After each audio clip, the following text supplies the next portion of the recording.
Praise Lord everyone. I greet you all in the name of Lord Jesus Christ. இன்றைக்கு உங்களை PN கிரைஸ்ட்ல பார்க்கறதுல எனக்கு ஆண்டவருக்குள்ள மிகுந்த சந்தோஷம். எல்லாரும் ஆண்டவருக்குள்ள நல்லா இருக்கீங்கன்னு நான் விசுவாசிக்கிறேன். இன்னைக்கு நம்ம என்ன பார்க்க போறோம், என்ன தலைப்புல நம்ம ஆண்டவர் பத்தி பார்க்க போறோம் அப்படின்னா, when people reject you, God selects you. ஆமா, மனிதர்கள் உங்களை ரிஜெக்ட் பண்ணாலுமே ஆண்டவர் உங்களை தேர்ந்தெடுக்கிற தேவனா இருக்கிறார். எப்படி அப்படின்னு சொல்லிட்டு நமக்கு வேதத்துல நிறைய எக்ஸாம்பிள்ஸ் இருக்காங்க. அல்ல ஸ்பெசிஃபிக்கா நம்ம ஒருத்தரை பத்தி பார்க்க போறோம். இதுலயே நீங்க இன்னைக்கு கெஸ் பண்ணிருப்பீங்கன்னு நான் நினைக்கிறேன். ஸோ நம்ம வேற யாரை பத்தி தான் going to see about King David. தாவீது ராஜாவை பத்தி தான் நம்ம பார்க்க போறோம். So let's turn our Bible to the chapter 1 Samuel chapter 16 verse 11 to 13 வாசிக்கலாம். And Samuel said to Jesse, "Are all the young men here?" Then he said, "There remains yet the youngest, and there he is, keeping the sheep." And Samuel said to Jesse, "Send and bring him, for we will not sit down till he comes here." So he sent and brought him in. Now he was ready with bright eyes and good looking. And the Lord said, "Arise, anoint him, for this is the one." Then Samuel took the horn of oil and anointed him in the midst of his brothers. And the Spirit of the Lord came upon David from that day forward. So Samuel arose and went to Ramah. தமிழ்ல வாசிக்கலாம். 1 Samuel 16வது அதிகாரத்துல 11ல இருந்து 13வது வசனம். உன் பிள்ளைகள் இவ்வளவுதானா என்று ஈசாயை கேட்டான். அதற்கு அவன், இன்னும் எல்லாருக்கும் இளையவன் ஒருவன் இருக்கிறான், அவன் ஆடுகளை மேய்த்து கொண்டிருக்கிறான் என்றான். அப்பொழுது சாமுவேல் ஈசாயை நோக்கி, ஆள் அனுப்பி அவனை அழைப்பீர், அவன் இங்கே வரும் மட்டும் நான் பந்தி இருக்க மாட்டேன் என்றான். ஆள் அனுப்பி அவனை அழைப்பித்தான். அவன் சிவந்த மேனியும் அழகிய கண்களும் நல்ல ரூபம் உள்ளவனாய் இருந்தான். அப்பொழுது கர்த்தர், இவன்தான், நீ எழுந்து இவனை அபிஷேகம் பண்ணு என்றார். அப்பொழுது சாமுவேல் தைலக்கொம்பை எடுத்து அவனை அவன் சகோதரர் நடுவிலே அபிஷேகம் பண்ணினான். அந்நாள் முதற்கொண்டு கர்த்தருடைய ஆவியானவர் தாவீதின் மேல் இறங்கியிருந்தார். சாமுவேல் எழுந்து ராமாவுக்கு போய்விட்டான். ஆமென். such a beautiful verseல. ஸோ நம்ம எல்லாருக்குமே இந்த ஸ்டோரி தெரியும். தாவீது ராஜா தாவீது ஆடு மேய்க்கிற டயத்துல அவர் எல்லாருமே அவங்க ஃபேமிலி மெம்பர்ஸ், பிரதர்ஸ் ஆகட்டும், எல்லாருமே ஒரு டீக்ரேடட் ஒரு மட்டமான ஒரு இதில் தான் பார்த்தாங்க. என்னதான் ஃபேமிலி இதுவாக இருந்தாலும் ஓகே, நாங்களாம் சோல்ஜர்ஸாக இருக்கோம், இந்த மாதிரி வாருக்குலாம் போகிறோம், but you're just a shepherd, அவ்வளோதான் அப்படின்னு சொல்லிட்டு ஒரு மாதிரி அப்படியே இழிவுபடுத்திட்டே இருந்தாங்க. நம்ம எல்லாருமே அந்த சாப்டர்ஸ்லாம் படிச்சிருக்கோம். ஸோ இது அப்படியே பார்க்கும்போது ஒரு டைத்துல என்ன ஆகுது, the family is rejecting David, but God அவர் என்ன பண்றாரு அழகா, சரி ஓகே நீங்களா வேணா தாவீது ரிஜெக்ட் பண்ணலாம், but I have a very best, a better, the super plan for him. ஏன்னா அந்த தாவீது ராஜாவோட கோத்திரத்துல தான் யார் வராங்க, ஏசப்பா பிறக்கிறார். நம்ம எல்லாருக்குமே அந்த ஸ்டோரிலாம் தெரியும். ஸோ அவரை ஆண்டவர் அபிஷேகம் பண்ணி இஸ்ரேலுக்கு ஒரு ராஜாவா நியமிக்கிறாரு. ஸோ இதே போலதான் இன்றைக்கும் நீங்க யோசித்து கொண்டிருக்கீங்க, இந்த மாதிரி ஒரு சூழ்நிலை இருக்கீங்களா? உங்களுக்கு ஃபேமிலி மெம்பர்ஸ் ஆகட்டும், இல்ல உங்க ஃப்ரெண்ட்ஸ் ஆகட்டும், இல்ல உங்க ஆஃபீஸ் கொலீக்ஸ் ஆகட்டும், இல்ல காலேஜ்லயோ ஸ்கூல்லயோ உங்க கிளாஸ்மேட்ஸ், டீச்சர்ஸ், யார வேணாலும், you are such a waste, you are டம், உனக்கு எதுவுமே வராது, நீ எதுக்குமே பிரயோஜனமே இல்லை, நீ எங்களோடலாம் ஒன்றும் பேச தேவையில்லை, இந்த மாதிரிலாம் உங்களை ரிஜெக்ட் பண்றாங்களா? இல்ல ஏதாவது ஒரு காம்படிஷனுக்கு போகும்போது உங்களை செலக்ட் பண்ணாம உனக்குலாம் எதுவுமே தெரியாது, நீ ஒரு தண்டம் அப்படின்னு சொல்லிட்டு அப்யூசிவா பேசுறாங்களா? உங்களுக்கு அங்க ஹர்ட் ஆகுதா? உங்களை ரிஜெக்ட் பண்றாங்களே அப்படின்னு சொல்லிட்டு சோர்ந்து போயிருக்கீங்களா? ஜஸ்ட் ரிமெம்பர் ஒன் திங், இப்போ இந்த உலகத்துல உங்களை எல்லா பீப்புளும் ரிஜெக்ட் பண்றாங்களா?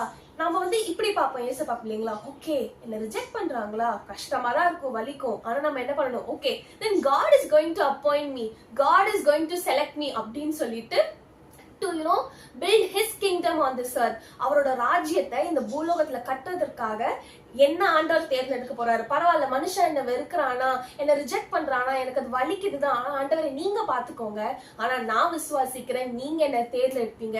எப்படி தாவீது ராஜாவா அன்னைக்கு ஆண்டவர் அவங்க குடும்பமே வெறுத்து ஒதுக்கி எல்லாம் ரிஜெக்ட் பண்ணாங்களோ, எல்லார் மத்தியிலயும் அவங்களை ஒரு மாதிரி இழிவா பேசி இது பண்ணியிருந்தாலுமே, ஒரு டீக்ரேடட் ஸ்டேட்ல பார்த்தாலும் ஆண்டவர் அதை பார்த்தாரு. கன்ஃபார்ம் இப்ப நம்ம இது படிக்கிறோம், மேபி பைபிள்ல கிளியரா சொல்லியிருக்க மாட்டாங்க.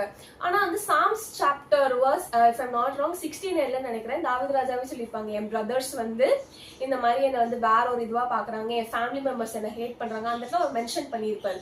அவருக்கு எவ்வளவு கஷ்டமா இருந்திருக்கும். சும்மா நம்ம குடும்பத்துல ஏதாவது ஒரு சண்டே ஆகும் போது நம்மள வந்து ஒதுக்குனாலே வந்து நம்மளுக்கு எவ்வளவு ஹார்ட் ஆகும். எந்த நம்ம ஃபேமிலி நம்ம ரிஜெக்ட் பண்ணிட்டாங்களா, நம்ம ஃப்ரெண்ட்ஸ் வந்து நம்மள்ட்ட பேச மாட்டாங்களா, ஏன் இப்படி ரிஜெக்ட் பண்றாங்க, என்னையே அந்த இந்த குரூப்பிசம்லாம் இருக்கும்ல, அப்படி இந்த காலேஜ்ல ஸ்கூல்ல எல்லாம் இருக்கும், இந்த ஆஃபீஸ் இதுல எல்லாம் டீம் பார்ட்டி அந்த மாதிரிலாம் பண்ணுவாங்க. ஐயோ என்ன இதுல சேர்த்துக்க மாட்டாங்களா அப்படின்லாம் சொல்லிட்டு நம்ம அதுக்கெல்லாம் அப்ப இந்த உலக காரியத்துக்கே நம்ம அவ்வளவு வருத்தப்படுறோம். தாவீது ராஜாவுக்கும் அப்படிதானே இருந்திருக்கோம். ஐயோ ஏன் ஃபேமிலியில யாரும் என்ன புரிஞ்சுக்க மாட்டேங்கிறாங்க, am I not worth it, am I not fit to be in this familyன்னு சொல்லிட்டு அவருக்குள்ள எவ்வளவு வேதனை இருந்திருக்கும்.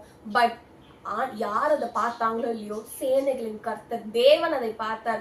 தகப்பனா இருந்த அவர் தாவீது ராஜாவோட இருதயத்தை பார்த்தார். அதே போலதான் நீங்க இன்னைக்கு யாருனால ஒதுக்கப்பட்டிருக்கீங்களோ, யார் வேணாலும் உங்களுக்கு ரிஜெக்ட் பண்ணட்டும், உங்க ஃபேமிலி, உங்க அம்மா அப்பா, இல்லைன்னா வந்து உங்களோட ஃப்ரெண்ட்ஸோ இல்ல உங்களோட ஸ்பௌஸோ, யார் வேணாலும் உங்களை ரிஜெக்ட் பண்ணிருக்கட்டும். Just remember one thing. இல்ல ஆபீஸ்ல கூட உங்க மேனேஜர்ஸ் யாரும் உங்களை ரிஜெக்ட் பண்ணிட்டு வேற ஒருத்தவங்களை செலக்ட் பண்ணிருக்காங்களா, இல்ல அந்த டீம்ல உங்களை ரிஜெக்ட் பண்ணிட்டு வேற ஒருத்தவங்களை உங்க ஜூனியரை வந்து வேற எதுக்காக செலக்ட் பண்ணிருக்காங்களா, no matter vice versa, எப்படி வேணாலும் இருந்துட்டு போட்டோம். Just remember one thing, God it is painful எல்லாரும் என்ன ரிஜெக்ட் பண்றாங்கன்னு, ஆனா இதுக்காக நான் சோர்ந்து போக மாட்டேன். ஏன்னா நீங்க என்ன மேலான காரியத்திற்காக you are going to select me God அப்படின்னு சொல்லிட்டு நீங்க விசுவாசத்தோட encourage yourself in the spirit. ஆவியான தேவனே நீங்களே வந்து என்கரேஜ் பண்ணுங்க அப்படின்னு சொல்லிட்டு நீங்க அவரோட உறவாடி நீங்க அப்படி ஒரு ஐக்கியத்தை லைக் ஆண்டவரோட வைத்துக் கொள்ளும் போது ஆண்டவர் கட்டாயமா for sure 100% ஆண்டவர் உங்களை அவரோட காரியத்துக்காக he is going to select you. and யாரெல்லாம் உங்களை ரிஜெக்ட் பண்ணாங்களோ அவங்க எல்லா ரேத்தாப்லயுமே ஆண்டவருக்குள்ள சாட்சியா he is going to keep you in the best position ever. நீங்க அந்த இதுல செலக்ட் ஆயிருந்த நார்மல் காரியத்துல செலக்ட் ஆயிருந்தா கூட உங்களை ஆண்டவர் அப்படி ஒரு இதுல வச்சிருக்க மாட்டாரு. ஆனா அவங்க ரிஜெக்ட் பண்ணிட்டு அவங்க எல்லா ரேத்தாப்லயும் சாட்சியா இருக்கணும்னு சொல்லிட்டு ஆண்டவர் உங்களோட ஒரு பொசிஷன்ல செலக்ட் பண்ணுவார் பாருங்களேன். that will be the best of best. is like super. அதாவது அதை எக்ஸ்பிளைன் பண்ண வார்த்தையே இருக்காது. நம்மளுக்கு இப்ப எதுவுமே புரியாது, ஏன் இவங்க நம்மள ரிஜெக்ட் பண்ணிட்டாங்க அப்படின்னு சொல்லிட்டு நம்ம அழுது கொண்டு இருப்போம். ஆனா one day for sure you will understand, okay it was for my best Lord, என்னோட நல்லதுக்காக தான் நீங்க அப்படி பண்ணிருக்கீங்க அப்படின்னு சொல்லிட்டு you will be praising God. இப்போ நம்ம ஜெபிக்கலாமா? வாங்க. அப்பா அன்பு நவியான தேவனே, லார்ட் இந்த வேலையிலே சப்பா நாங்க எல்லாருமே சப்பா உங்க சமூகத்துக்கு வந்துட்டோம் சுவாமி. லார்ட் யார் எங்களை வெறுத்தாலும் யார் எங்களை ரிஜெக்ட் பண்ணாலும் அப்பா from this day forth ஆண்டவரே அது வலிச்சாலும் ஆண்டவரே உங்ககிட்டே நாங்க அதை கொடுத்துடுறோம் ஏசப்பா. because we know the plans you have for us is very much the better. அப்பா அது பெஸ்டா தான் இருக்க போது நாங்க விசுவாசிக்கிறோம். அவர்கள் எங்களை ரிஜெக்ட் பண்ணாலும் என் தேவன் நீர் எப்படி தாவீது ராஜாவை செலக்ட் பண்ணிற ஒரு கிங்கா, அதே போலவே ஏசப்பா you are going to appoint us as king, as governors, as higher officials to glorify your name through this Lord, and you are going to remove all the shame from our lives. ஆண்டவரே நாங்க விசுவாசிக்கிறோம் சுவாமி. அப்பா ஒரு மேலான காரியத்துல ஏசப்பா யாரெல்லாம் எங்களை ரிஜெக்ட் பண்ணாங்களோ அதை விட அற்புதமான ஒரு சிச்சுவேஷன்ல நீர் எங்களை செலக்ட் பண்ணி எங்களை நீ சாட்சியாக நிறுத்தி வைக்க போறீர் ஆண்டவரே. அதற்காக உமக்கு நன்றி சுவாமி. from this day forth ஏசப்பா we are not going to mourn for this ஆண்டவரே.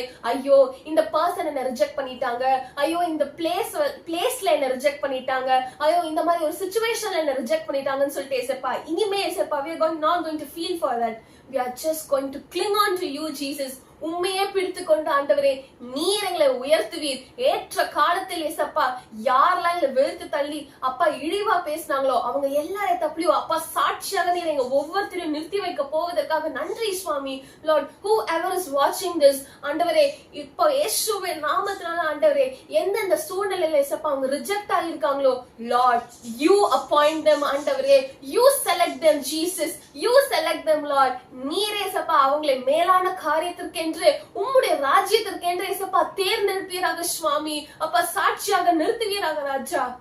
Lord through that அப்பா என் தேவனே உங்க நாமம் மாத்திரமே உயர்த்தப்படட்டும் ஆண்டவரே. let your name alone be glorified. in Jesus name we pray. amen. amen. God bless you.